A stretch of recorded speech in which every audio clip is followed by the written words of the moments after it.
Masih soal kebijakan Bank Indonesia, saudara, satu persatu amunisi kepercayaan diri transaksi tanpa dolar Amerika Serikat ditempuh Bank Indonesia.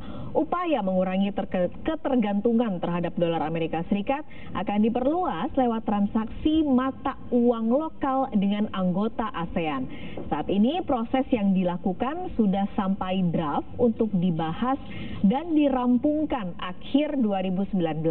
Draft kesepakatan transaksi mata uang lokal sudah dibawa di pertemuan Gubernur Bank Sentral ASEAN dan Menteri Keuangan ASEAN. Meski sudah ada aturannya nanti, kesepakatan Local Currency Settlement Framework tetap didasarkan pada perjanjian bilateral berupa nota kesepahaman. Bank Indonesia sudah punya kesepakatan dengan Thailand dan Malaysia. Nah, kesepakatan ini tidak menghapus pemakaian dolar Amerika Serikat dalam segala transaksi perdagangan. Hanya saja dianggap membuat masing-masing negara lebih tahan terhadap guncangan mata uang negara adidaya. Nah, namanya juga baru memulai, saudara. Pemanfaatan LCS oleh eksportir lokal ternyata masih kecil. Dengan Thailand misalnya, dari total transaksi selama Januari sampai Februari 2019, senilai 2,46 miliar dolar Amerika Serikat yang memakai mata uang baht hanya 13 juta dolar Amerika Serikat saja. Ini artinya hanya 0,01%. Sama dengan Thailand, transaksi dagang dengan Malaysia yang memakai uang lokal juga masih minim.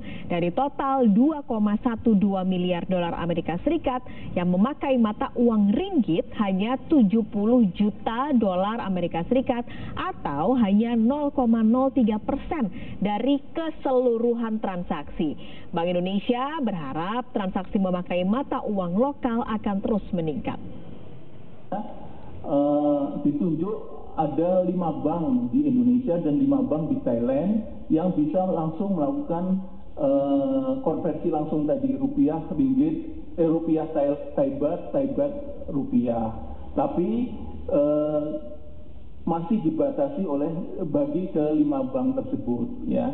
Kita pengen agar penerapan konversi langsung ini dilakukan secara bertahap supaya kita tahu bagaimana kepatuhan dari banknya dan kita juga tahu misalnya apakah rupiah yang diperdagangkan tadi diarahkan untuk mendukung perdagangan, jadi bukan untuk spekulasi.